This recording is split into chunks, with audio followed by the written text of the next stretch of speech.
La mayoría de los casos de recuerdos de vidas pasadas se publicaron después de 1960, cuando Ian Stevenson comenzó a investigar las afirmaciones sobre este enigmático fenómeno. Sin embargo, se describieron varios casos a principios del siglo XX y varios antes de 1900.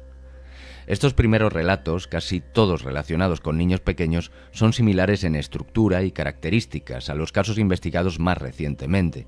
Esto sugeriría que la memoria de vidas pasadas es un fenómeno natural y no algo construido a partir de creencias religiosas u otras ideas culturalmente asociadas. El honor de tener el primer recuerdo de vidas pasadas registrado es para Pitágoras en el siglo VI a.C., quien creía que había vivido antes como Euphorbus de Troya. Se dice que Pitágoras reconoció el escudo de Euphorbus cuando lo vio en el templo de Juno, en Argos. Otro griego con recuerdos de vidas pasadas fue el filósofo neopitagórico Apolonio de Tiana en el siglo I después de Cristo, quien creía haber tenido un encuentro con piratas como navegante de un barco egipcio. El investigador de la reencarnación, James Matlock, distingue entre casos, siendo situaciones investigadas y contrastadas, y relatos, siendo historias y anécdotas que no han pasado por filtros de verificación. La mayoría de los informes anteriores a 1900 sobre la memoria de vidas pasadas son relatos en la terminología de Matlock. Los recuerdos de Pitágoras y Apolonio son especialmente vagos y proporcionan poca sustancia para juzgarlos. Sin embargo, existe un buen número de casos más detallados sobre la memoria de vidas pasadas de los niños en los años anteriores a 1900, provenientes en su mayoría de China, India, Japón, Siria, Birmania y Estados Unidos. El historiador de religión holandés J.J.M. de Groot seleccionó varios relatos de libros y documentos chinos que datan de antes del final del primer milenio. El folclorista británico Gerard Welby Mead descubrió otros adicionales pertenecientes al mismo periodo y algunos posteriores. En un libro de la época de la dinastía Sui, del 581 al 618, de Groot encontró el relato de la hija de un hombre llamado Hian Xing. La hija mayor de Qing había muerto cuando tenía solo unos años. Al comienzo de su enfermedad terminal, su madre la encontró jugando con un cuchillo.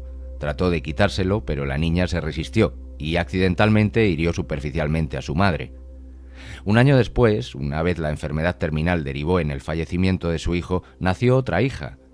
Cuando tenía 4 años, esta segunda hija le pidió a su madre el cuchillo. Su madre respondió que nunca había tenido uno, pero la niña insistió en que sí. Le recordó a su madre el incidente. Asombrada y algo asustada, la madre le contó estos hechos a Qin, quien le preguntó si todavía tenía aquel cuchillo. Ella confesó que sí, lo había guardado en memoria de su difunto hijo. Qin sugirió que lo presentara a su hija junto con otros cuchillos diferentes, para ver si la niña podía identificar el correcto. La madre hizo esto y la niña señaló rápidamente el cubierto del incidente.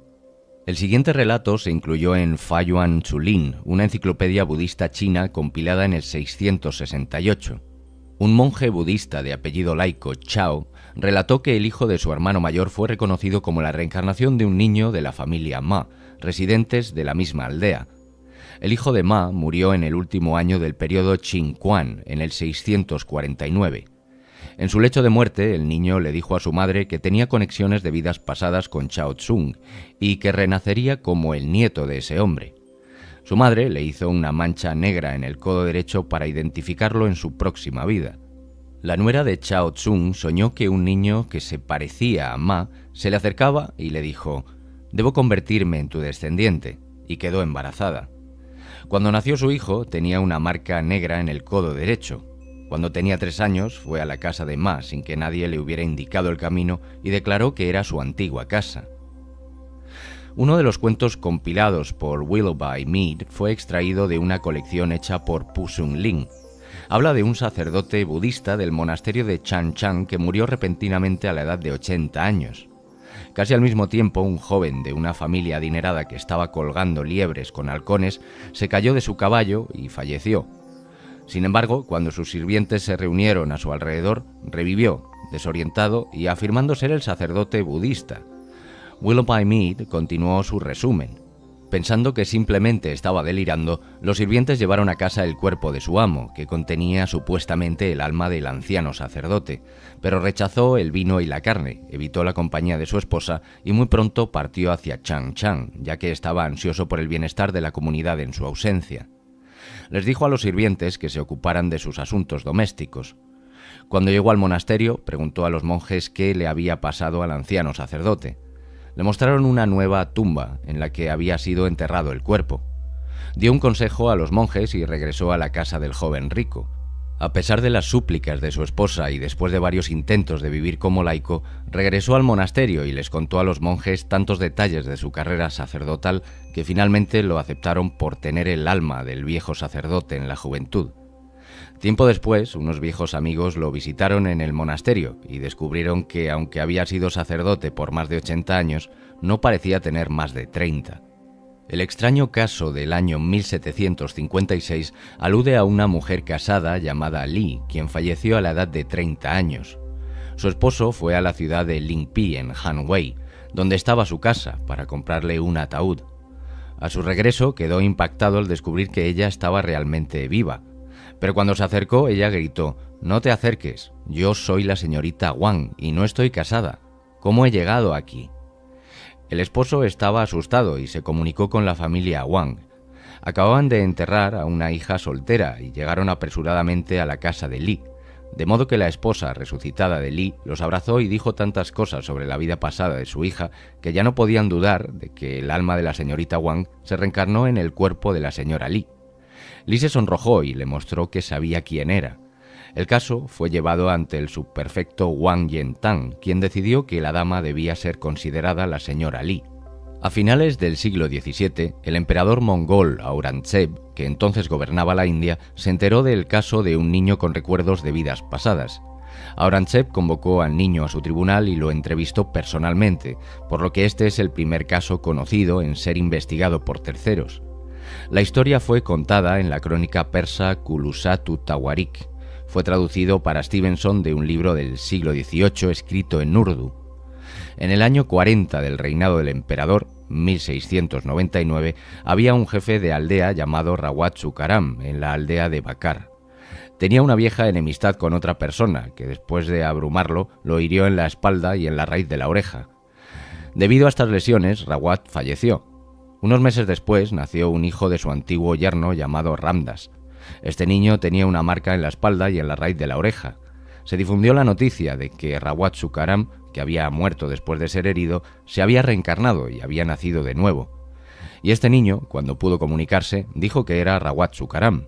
Dio la dirección correcta y detalles específicos sobre Rawat y su entorno, que después se verificaron. Otro caso investigado antes de 1900 es el de Katsurogo, que Lafcadio Hearn hizo famoso en su libro de 1897, Gleanings in Buddha Fields. Katsurogo nació en 1815. Desde pequeño tuvo recuerdos de un niño llamado Tozo, que había vivido en una aldea diferente y había muerto de viruela 5 años antes de su propio nacimiento. Sin embargo, Katsurogo no habló de sus recuerdos hasta los 8 años. Un día le preguntó a su hermana mayor, Fusa, si recordaba una vida anterior, y ella no recordaba nada. Le pidió que no le dijera nada a sus padres de lo que había dicho, y Fusa se comprometió a no hacerlo, siempre que se portara bien. A partir de entonces, cada vez que los niños no estaban de acuerdo con algo, Fusa amenazaba con contar el secreto de Katsurogo, y él se echaba atrás. Esto continuó hasta que, unos días después, sus padres empezaron a sospechar que estaban escondiendo algo y exigieron saber qué había hecho Katsurogo. Entonces él le contó al resto de su familia los recuerdos que poseía. Dijo que su nombre de verdad era Tozo y era el hijo de Kyubei y Shitsu de Hodokubo. Kyubei había muerto cuando Tozo tenía 5 años y Shitsu se había vuelto a casar con un hombre llamado Hanshiro. Después de que Tozo contrajera la viruela y muriera al año siguiente, fue enterrado en un cementerio en una colina que domina el pueblo. Después de su muerte, habían regresado a casa, donde permaneció unos días antes de que apareciera un anciano con barba y lo escoltara. El hombre lo llevó a su casa actual y le dijo que allí renacería. Katsurogo podía ver y escuchar lo que estaba pasando en la casa. Debido a que su padre era tan pobre, se pensó que su madre tendría que irse a trabajar y Katsurogo inicialmente no quería renacer allí. Sin embargo, cuando se decidió que su madre no tendría que marchar, él cambió de opinión y entró en la casa y luego en el útero. Recordaba detalles vívidamente, pero esos recuerdos se estaban desvaneciendo conforme crecía. Katsurogo pidió repetidamente que se le permitiera visitar a la madre y al padrastro de Tozo en Hodokubo. Cuando su abuela, Tsuya, lo acompañó de regreso a la aldea, abrió el camino a través de calles sinuosas hasta cierta casa y entró corriendo. Tsuya lo siguió y se enteró de que todo lo que Katsurogo había estado diciendo era cierto, sobre un niño llamado Tozo. Después de morir de viruela, cuando tenía 9 años, Tozo fue enterrado en una vasija de barro grande, como era costumbre en Japón en aquellos días. Antes de que Katsurogo y Tsuya dejaran Hodokubo, Katsurogo quería visitar la tumba del padre de Tozo. A Katsurogo se le permitió visitar a la familia de Tozo en Hodokubo en varias ocasiones posteriores. Cuando se corrió la voz de los recuerdos de este muchacho, los funcionarios vinieron a investigar su caso. Hearn presenta traducciones de una serie de documentos firmados y sellados conservados en un templo budista local. Katsurogo se convirtió en agricultor y murió en 1869 a los 55 años. Este otro caso es de la década de 1800. Riki Baka era un chico que Hearn conoció en Japón. Tenía discapacidad psíquica, la edad mental de un niño de 2 años aproximadamente. Su apodo se traduce como Ricky el Simplón. Aunque tenía 17 años cuando Hearn lo conoció, los niños no jugaban con él porque no era capaz de aprender las reglas de sus juegos. Su ocupación favorita era montar una escoba como si fuera un caballo por la pendiente frente a la casa de Hearn, riendo desenfrenadamente mientras lo hacía. Después de un tiempo, Hearn le preguntó al leñador que abastecía su vecindario con combustible para sus fogatas si sabía qué había sido de Riki Baka. El leñador le dijo que había muerto casi un año antes de algún tipo de enfermedad cerebral, pero ese no fue el final de su historia. Después de su muerte, su madre tatuó los 2 caracteres de su nombre en la palma de su mano izquierda. Rezó para que renaciera en circunstancias más felices. Unos meses más tarde fue contactada por una familia adinerada cuyo hijo nació con esas mismas marcas de nacimiento en la palma de su mano izquierda. Se alegró de saber que su hijo ahora tenía una buena vida, pero sus nuevos padres no estaban contentos con ello. Preguntaron dónde estaba enterrado Riki y enviaron a alguien a recoger arcilla de su tumba. Este era el único método ritualístico por el cual los caracteres no deseados que aparecían como marcas de nacimiento podían extirpar el vínculo pasado. Esto lo explicó el leñador a Hearn. En el libro El alma de un pueblo, Harold Fielding Hall comenta que muchos niños birmanos recuerdan vidas anteriores. A medida que los niños crecen, sus recuerdos se desvanecen. Pero para los niños que son muy pequeños, estos son muy claros y vívidos. Esta historia es de 1800. Un oficial del ejército británico que viajaba por Birmania le dijo a Fielding Hall que una vez se detuvo en un monasterio rural para pasar la noche. Se enteró de que en este sitio había un pequeño edificio, construido con bambú y pasto, al igual que otros monasterios rurales. Angustiado por tener tan poco espacio para su escuela, el monje que residía allí había plantado y cuidado árboles de teca para que una estructura mejor pudiera eventualmente reemplazarla. Sabiendo que los árboles de teca tardan un siglo o más en madurar, prometió que él mismo regresaría en una vida futura para terminar el trabajo. El monje murió y otro ocupó su lugar. El monasterio de bambú fue reconstruido muchas veces. Después de un tiempo, los monjes dejaron de venir y el lugar declinó. El pueblo sintió su ausencia porque había perdido su escuela. Entonces, un día un joven monje salió caminando del bosque. Se identificó como el renacimiento del que había plantado los árboles de teca y anunció que había vuelto para cosecharlos y construir el nuevo monasterio. Conocía el camino perfectamente hacia el antiguo monasterio y los nombres de los cerros y los arroyos de la zona. Respondió correctamente a todas las preguntas de los aldeanos. Él había nacido en el sur de Birmania. Dijo que cuando era niño no recordaba nada sobre su promesa de regresar, pero luego, a través de un sueño anunciador, rememoró su propósito y partió hacia el pueblo. Este otro caso es de finales del siglo XIX. Maung San Nyei y Man Wing nacieron el mismo día en casas vecinas del pueblo de Oxyton. Crecieron jugando juntos y al crecer se casaron. Tenían una vida feliz, pero murieron en su mediana edad, el mismo día y de la misma enfermedad. Esto fue el año después de que el ejército británico se apoderara de Mandalay en 1886. Hubo disturbios en todo el país, especialmente en el área alrededor de Oxyton, lo que provocó que muchas personas abandonaran sus hogares en busca de lugares más seguros.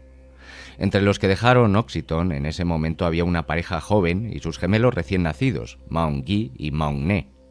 Se mudaron al pueblo de Kabiu, donde crecieron los gemelos. Cuando comenzaron a hablar, sus padres se sorprendieron al escucharlos referirse a sí mismos como Maung San Nyei y Ma Win.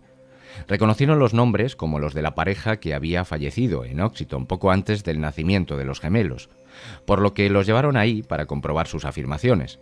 Los niños estaban familiarizados con todo en Oxyton.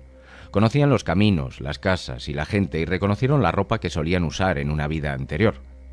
Uno de ellos, el más joven, también recordó cómo había pedido prestadas 2 rupias a una mujer. Ella era Matet, desconocida para su esposo, y dejó la deuda sin pagar. Matet todavía vivía, le preguntaron, y ella recordó que era cierto que había prestado el dinero hacía ya mucho tiempo. Fielding Hall conoció a Guy y a Ney poco después de estos hechos, cuando tenían poco más de 6 años. Le sorprendió la diferencia de apariencia. El mayor, en quien entró el alma del hombre, es un hombrecito gordo y rechoncho, pero el gemelo menor es más pequeño y tiene una mirada curiosa y soñadora en su rostro, más como una niña que como un niño. Los gemelos le contaron mucho sobre sus vidas como San Nye y Quinn, y también lo que había sucedido después de su muerte. Afirmaban que habían existido durante un tiempo sin cuerpos, para renacer más tarde como gemelos. Guy puntualizó que sus recuerdos solían ser más claros, pero que se estaban volviendo más y más lejanos progresivamente, y que ya no podían recordar todos los detalles. Este último caso también es de finales del siglo XIX. Este caso con el que se encontró Fielding Hall fue de una niña de 7 años que recordaba haber sido un hombre que trabajaba con muñecos en un espectáculo de marionetas itinerantes. Cuando tenía 4 años, reconoció un puesto y unos muñecos en particular como propios. Ella sabía todo sobre ellos, sabía el nombre de cada muñeco e incluso algunos de los discursos que solían decir en las obras de teatro. Se había casado 4 veces, le dijo la niña a Fielding Hall. 2 esposas habían fallecido, una se había divorciado y la última estaba viva en el momento de la muerte del hombre y aún vivía. La esposa divorciada había sido una mujer muy agresiva, según ella. Señaló una marca en su hombro, dijo: «Esto fue causa de una pelea con ella. Cogió un cubierto y me cortó así. Luego me divorcié de ella». El análisis de aquella marca determinó que había estado presente en su nacimiento. En el estudio de campo le aseguraron a Fielding Hall que correspondía exactamente con lo que sucedió con su antigua esposa en una pelea como la que describió la propia niña. Cabe remarcar que de todos estos registros del fenómeno antes de 1900, apenas un 30% de las historias pueden considerarse casos a través del enfoque definido por Matlock. En su mayor parte los escépticos no los reconocen, pero los numerosos paralelismos en la estructura y las características recurrentes de los relatos y estos casos anteriores a 1900 presentan un desafío a la idea de que las afirmaciones de la memoria de vidas pasadas son siempre fantasías culturalmente condicionadas, recuerdos defectuosos o cuestiones similares. Es cierto que existen algunos patrones vinculados a la cultura, pero sin embargo es más recurrente la manifestación de patrones universales y transculturales en los casos de reencarnación.